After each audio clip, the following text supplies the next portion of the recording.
우리는 지금 성막에 관한 말씀을 함께 살펴보고 있고 또 성막이 의미하고 있는 각각의 영적 의미들을 함께 나누고 있습니다. 다시 한번 우리가 생각해 보면 외부에서부터 볼 때 성막을 둘러싸고 있는 울타리가 있죠. 그래서 하나님께서 우리의 삶에 경계를 지으셔서 구별되고 거룩한 삶을 살아갈 것에 관하여 말씀하고 있음을 보았습니다. 그리고 그런 울타리에 문이 나 있는데 동쪽으로 문이 하나 있다는 사실을 우리가 보았죠. 하나님께 이르는 길은 오직 한 길밖에 없음을 또한 성막은 우리에게 가르쳐 줍니다. 그렇게 한 길 되신 오직 구원의 이유가 되신 예수 그리스도를 통과하여서 우리가 하나님께 도달하기까지 두 가지 뜰에 있는 단계를 거쳐야 하죠. 제일 먼저 만나게 되는 것이 번제단이었습니다. 그래서 예수 그리스도의 그 보혈의 능력, 그래서 피의 제사를 통하여서 우리의 죄사함을 입고 구원에 이르게 되어지는 은혜에 관하여 말씀하고 있고, 더불어 구원 이후의 삶을 살아가는 성도의 삶에 물두멍을 지나는 것과 같이 깨끗하게 씻음을 입은 것 같은 성결의 삶을 또한 성경이 우리에게 말씀해 주고 있다라고 하는 것도 보았습니다. 그렇게 번제단과 물두멍을 지나고 나면 성소를 덮고 있는 회막이 구체적으로 보이죠. 그리고 그 회막을 덮고 있는 4개의 각각의 휘장에 관해서, 그 덮개에 관해서 어제 말씀을 나누었습니다. 그래서 각각의 덮개는 예수 그리스도의 성품과 예수 그리스도의 사역과 예수 그리스도의 오심의 의미와 같은 예수 그리스도를 잘 드러내고 있는 내용이라고도 우리가 보았습니다. 그런 성소 안으로 들어가게 되면 만나게 되는 거룩한 성물 3가지가 있게 되죠. 왼쪽으로 보면 금촛대가 있습니다. 메노라라고 불리워지는 7개의 촛대가 불을 밝히고 있는 그런 거룩한 불빛이 있고, 그 맞은편에 있는 성소 오른편에 보면 떡상이 있습니다. 그래서 진설병을 거기다가 놓아두죠. 일주일에 한 번씩 안식일에 제사장이 들어가서 그 떡을 새롭게 갑니다. 그래서 6개씩 6개씩 2줄로 총 12개의 떡을 거기 매일같이 일주일에 한 번씩 가서 매일같이 그 떡이 잘 자리하도록 제사장에게 역할을 명령하는 말씀이 성경에 기록되어져 있죠. 그리고 그 가운데를 보면 중앙 제일 전면에 분향단이라고 하는 것이 있습니다. 이 분향단에 오르는 향은 역시 출애굽기 30장에 보면 꺼지지 않도록 하고 그 향이 계속해 피어나도록 하는 장면의 말씀이 또 30장에 기록되어져 있습니다.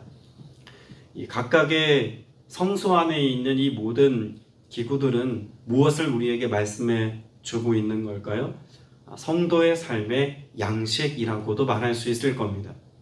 어떤 점에서 이것이 성도의 삶의 양식이고 또 성도들의 삶의 태도라고 말할 수 있는 것인지 우리 각각의 의미를 살펴보면 알 수가 있습니다.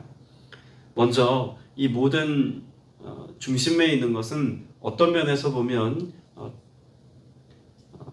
진설병이라고 말할 수 있습니다. 그 떡상에 놓여져 있는 진설병 6개씩 2줄로 나여 있는 12개의 떡상에 놓여 있는 그 떡, 그런 12개의 떡이 있다는 것은 직감적으로 우리는 무엇을 의미한다고 이해할 수 있을까요?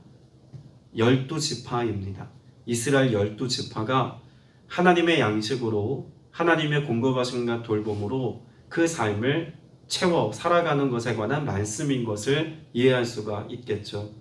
우리가 잘 아는 말씀 가운데 마태복음 4장 4절에 어떤 말씀이 있을까요? 사람이 떡으로만 살 것이 아니요 하나님의 입으로 나오는 모든 말씀으로 살 것이니라 라는 말씀을 예수님께서 하셨습니다. 여기 나와 있는 떡상에 있는 그 12개의 진설병은 단지 우리의 먹고 마심을 하나님이 책임져 주신다라는 의미가 아닙니다. 여기 나와 있는 진설병이라고 하는 레힘, 파님이라고 하는 그 떡에 관한 것은 얼굴의 떡, 면전에 놓인 떡이라고 하는 의미를 갖고 있는데, 이것은 하나님으로부터 나오는 떡이라는 의미입니다. 그러니까 예수님께서 말씀하신 하나님의 입으로 나오는 모든 말씀, 이라고 하는 것과 여기 진설병이라고 하는 레헴 파님이라고 하는 하나님 얼굴의 떡이라고 하는 의미는 같은 맥락입니다. 그러면 놓여져 있는, 보여지는 것은 떡상 위에 있는 떡이지만 그 의미를 해석해 주신 예수님의 말씀을 따르자면 그 진설병은 뭐라고 말할 수 있을까요? 하나님의 말씀이라고 해석할 수 있는 것입니다. 그럼 12지파에게 하나님께서 그 12개의 떡을 통해서 계시하시고 싶으셨던 것은 내가 너희를 먹일 거야 라고 할 때 가나안 땅에 들어가서 그들의 먹고 마심을 하나님이 책임져 주시는 보장에 관한 말씀으로만 이해하는 것이 아니라 무엇으로 이해해야 할까요? 하나님의 말씀이 있어야 하나님의 백성은 그 삶을 채우며 공급받으며 오늘을 살아갈 힘을 얻고 살아간다는 것을 말씀해 주고 있는 것이죠. 우리가 새벽을 깨우며 하루의 첫 시간을 늘 예배하고 기도하고 또 말씀으로 시작하려고 애쓰는 이유가 어디 있습니까?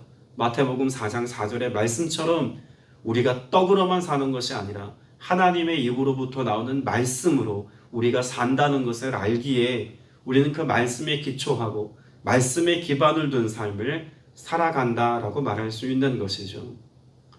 그러므로 하나님의 말씀을 더 가까이 하시고 또 그 말씀이 우리에게 주는 생명력을 가지고 오늘을 사는 여러분 되시길 축복합니다. 자, 그런데 오늘 본문 말씀은 그 떡상에 관한 말씀이라기보다는 그 떡상을 비추고 있는 등불에 관한 말씀을 우리가 읽었죠. 27절 말씀에 보면 이스라엘 자손에게 명령해서 감나무로 짠 순수한 기름을 등불을 위하여 내게로 가져오라 라고 말씀합니다. 여기 감나무라고 우리가 감나무로부터 짠 순수한 기름이라고 되어 있는데 이 우리나라 말은 우리말 성경은 결국 중국 성경을 번역한 것을 기반으로 하기 때문에 이 감람나무에서 짠 감람유라고 하는 것은 실상 이 이스라엘 땅에는 존재하지 않는 겁니다. 근데 이 감람나무라고 굳이 번역한 이유가 있겠죠. 이 이스라엘 땅에 있는 올리브 나무를 가장 비슷한 그런 나무로 비유해서 쓴 것이 감람나무입니다.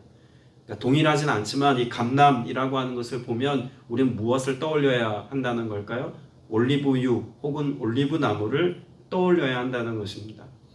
이 감람나무에서 나는 올리브유는 사실 가장 흔한 기름입니다. 왜 가장 흔한 기름을 사용하도록 하나님이 말씀하셨을까요? 하나님의 거룩한 처소인 성소에 쓰여지는 기름이라면 사실 이보다 더 귀하고 더 고급진 기름을 써야 맞을 것 같은데 사실 다른 전후 문맥을 볼 때 지성소에서 성소에서 쓰여지는 모든 것들은 최상의 것이라고 우리가 그 의미도 살펴보았다면 감람유보다 좀 더 고급진 기름을 써야 맞는 것 아닐까라고도 볼 수 있습니다만 이스라엘 땅에서 가장 흔하게 볼 수 있는 감람유, 누구라도 손쉽게 구할 수 있는 감람유이어야 무엇할 수 있기 때문일까요? 24시간 계속해서 떨어지지 않고 공급할 수 있고 그래야 그 기름을 통해서 끊임없이 불이 꺼지지 않는 삶을 그들이 성소에서 경험할 수 있기 때문에 그렇습니다. 여러분, 이 의미는 여러 가지로 우리가 적용해 볼 수 있을 겁니다. 감람유 같이 흔하게 보여지는 곳에서 구할 수 있는 기름을 하나님이 사용하시든 하나님께 쓰임받는 사람은 매우 특별한 사람만이 아니라 하나님께서 기름 부음 받은 모든 성도들 한 사람 한 사람을 하나님 나라의 거룩한 도구로 쓰기를 원하신다는 의미로 적용해 볼 수도 있을 겁니다.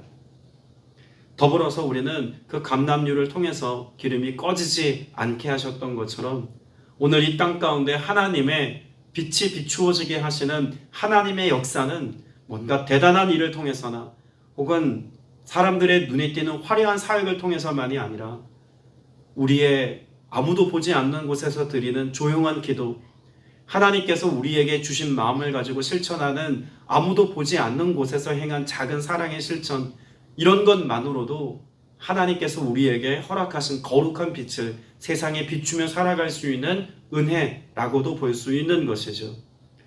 오늘 저와 여러분의 삶 가운데 이 감람유를 사용하시는 하나님의 은혜처럼 나를 그렇게 하나님 나라의 거룩한 도구로 사용하여 주옵소서의 기도가 드려질 수 있는 은혜 있기를 바랍니다.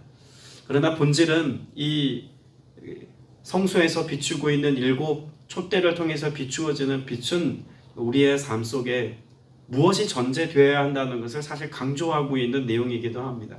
자, 위치상으로 볼 때 왼쪽에 여러분의 시선에 보기에 지금 제 손은 오른쪽이겠지만 아무튼 여러분 시선으로 보자면 왼쪽에 뭐가 있을까요?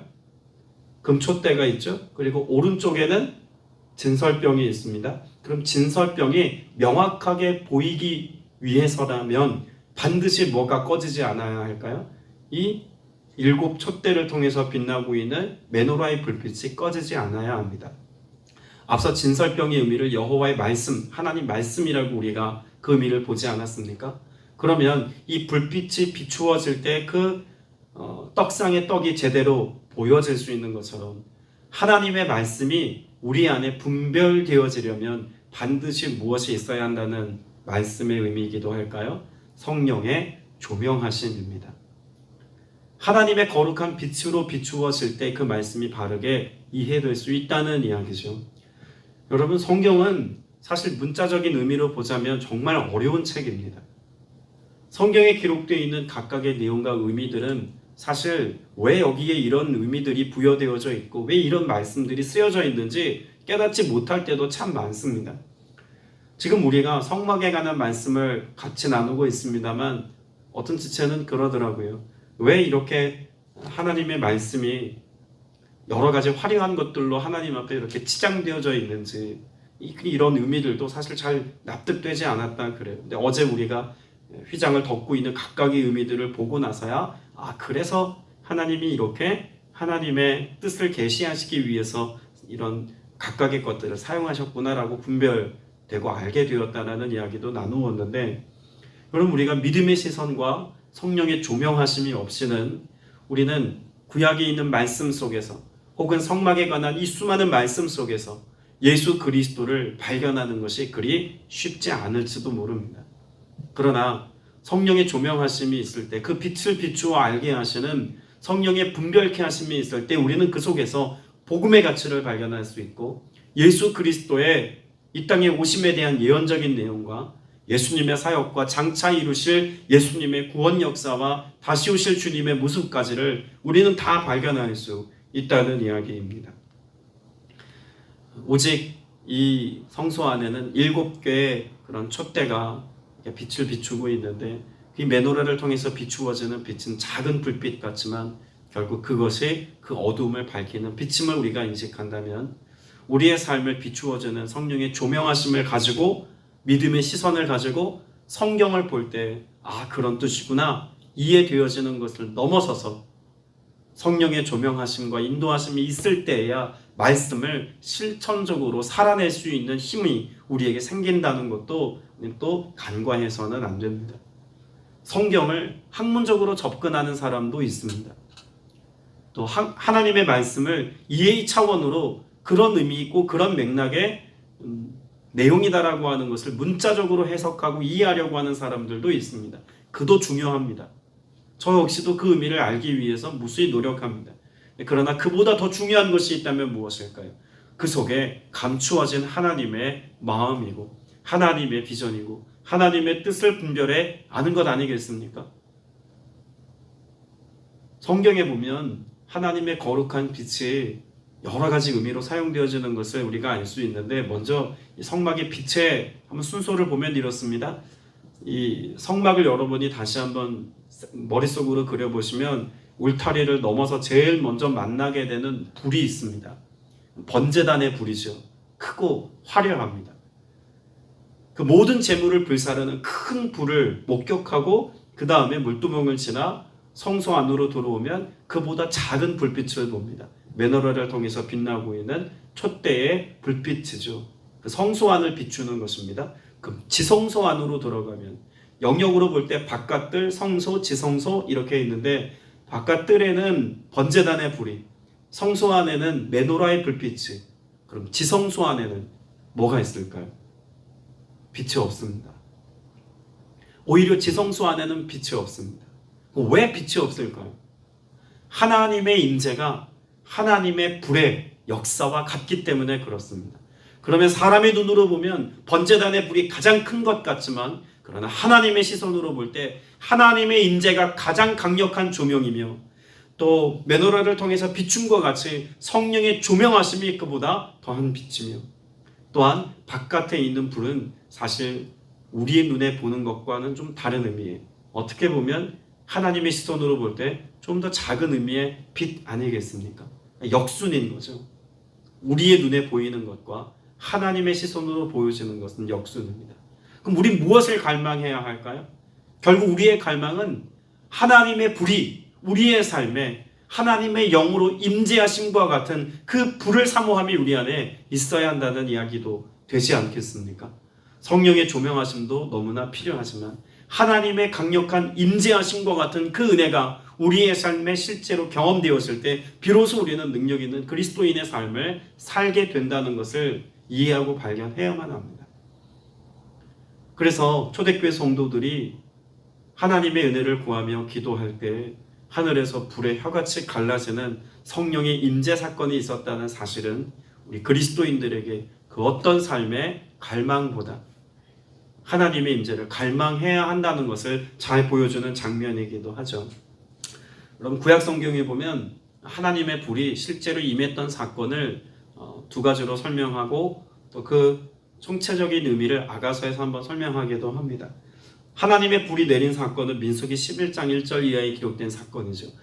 광야를 지나는 이스라엘 백성들이 하나님 앞에 원망하고 불평할 때 하나님이 그것을 그치게 하기 위해서 하늘의 불을 내려 이것이 꺼지도록 기도하고 있는 장면의 내용이 민수기 11장에 있습니다. 결국은 우리의 삶에 죄를 끝장낼 수 있는 능력, 원망과 불평과 시비와 하나님 기뻐하시지 않는 것들이 내 안에서 소멸될 수 있는 능력, 여러분 이것은 나의 의지적인 결단이 아니라 무엇을 통해서 가능하다고 말씀합니까? 하나님의 불인 성령이 우리 안에 강력하게 임하실 때 원망이 그치고 불평이 종식되어지고 오히려 하나님 앞에 감사와 기쁨의 찬양이 회복되어진다는 사실을 말씀합니다. 두 번째 불은 열왕기상 18장에 기록되어져 있죠. 우리가 잘 알고 있는 것처럼 엘리야가 바알 제사장들과 대결할 때 하늘로부터 내린 불입니다. 여러분 이것은 응답이라고도 볼 수 있습니다. 기도에 대한 응답으로서의 하나님의 불의 임재죠. 그런데 엘리야가 이것을 놓고 기도할 때 단지 하나님의 응답, 우리가 원하는 것을 하나님 이루어 주옵소서의 응답으로서의 하나님의 불을 기대한 게 아닙니다. 엘리야는 그 제단에서 무엇을 알기를 원했을까요? 하나님의 하나님 되심을 알도록 하나님의 불을 구하고 있습니다. 그래서 하늘의 불을 통해서 거기 모인 모든 이들이 무엇이 증명되었다고 인정합니까? 하나님의 하나님 되심을 인정하고 그 앞에 굴복하지 않습니까? 하늘의 불, 그러니까 하나님의 임재는 단지 우리의 원함이 응답되어지는 것이 아니라 우리의 기도 가운데 하나님을 알고자 할 때, 하나님 만나고자 할 때, 하나님의 뜻이 무엇인지 분별하고자 할 때 하나님의 하나님 되심을 드러내는 역사로서 하나님의 임재가 있다는 이야기입니다. 그리고 아가서 8장 6절에 보면 하나님의 임재하신 그 하나님의 불이 우리 안에 가득히 임한 것은 하나님의 사랑이라고도 설명합니다. 그러면 우리로 하여금 모든 죄로부터 구별된 삶을 살도록 하나님의 불이 역사하는 것도 하나님의 하나님 되심을 알고 이 하나님께 나아가 기도한 것에 대하여 응답하시는 것도 다 무엇에 기초한 것일까요? 하나님의 사랑에 기초한 것입니다. 정리하면 하나님이 불같이 우리에게 임하는 것은 우리를 향한 하나님의 사랑이요, 하나님의 사랑이 우리 안에 꺼지지 않기를 바라시는 하나님의 마음이라고도 볼 수 있는 것입니다. 오늘 저와 여러분에게 필요한 것은 바로 그 불입니다. 하나님의 불이 성령의 임하심과 같이 우리의 삶에 가득히 임하게 될 때 오늘 여기에서 그 등불을 켜라고 명령하셨던 명령과 같이 이 은혜를 사모하며 기도해야 할 것입니다. 21절 말씀에 보면 아론과 그의 아들들로 하여금 무엇이 지시되었다는 것을 알 수 있을까요? 저녁부터 아침까지 항상 여호와 앞에 그 불을 보살피라고 말합니다. 목회자의 시선으로 제가 묵상할 때 제게 주어진 사명이라고 말할 수 있는 것은 성도된 성도 한 사람 한 사람의 삶 가운데 그 마음에 성령의 임재하심이 그 거룩한 불이 붙어있음과 같이 임재하심이 꺼지지 않도록 성령의 역사하심과 능력이 이 제단에서, 이 거룩한 성소에서, 이 예배의 자리에서 꺼지지 않도록 하는 것이 저의 사명일 것입니다. 그리고 이것은 비단 목회자에게 주어진 거룩한 부담감으로서의 사명만이 아니라 오늘 그리스도인 되어 살아가는 모든 이들이 내 삶의 지경 가운데, 나로 있게 하신 그 하나님께서 놓아두신 그 삶의 지경 가운데 이 거룩한 불이 꺼지지 않도록 하는 것이 우리의 사명 아니겠습니까? 여러분, 이것이 우리에게 주어진 거룩한 제사장의 직분을 감당하는 모든 그리스도인들의 사명이라고 해도 과언이 아닐 것입니다.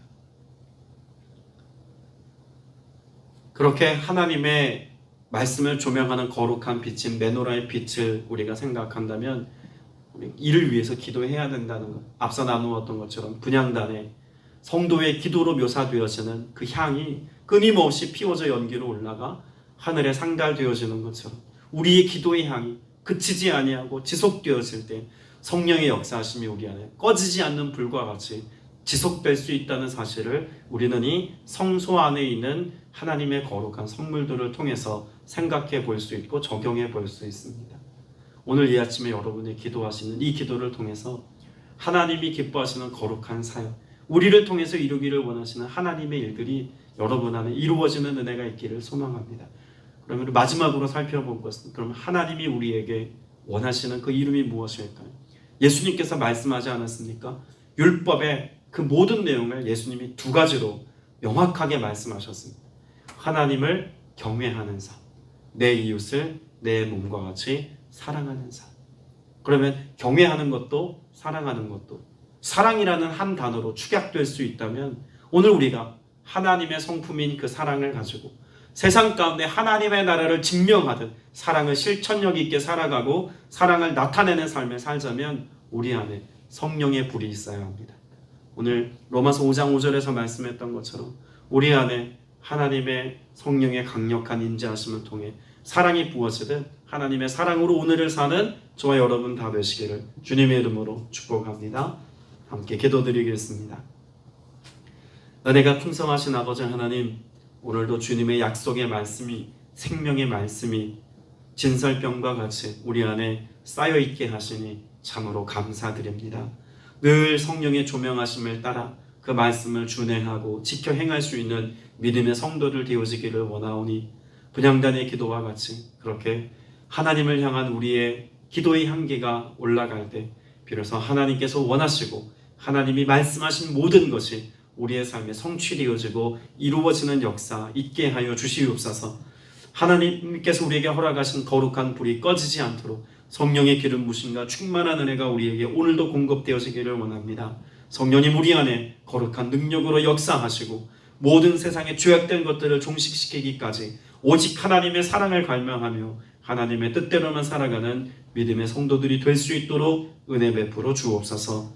감사드리옵고 예수님의 이름으로 기도드렸사옵나이다. 아멘.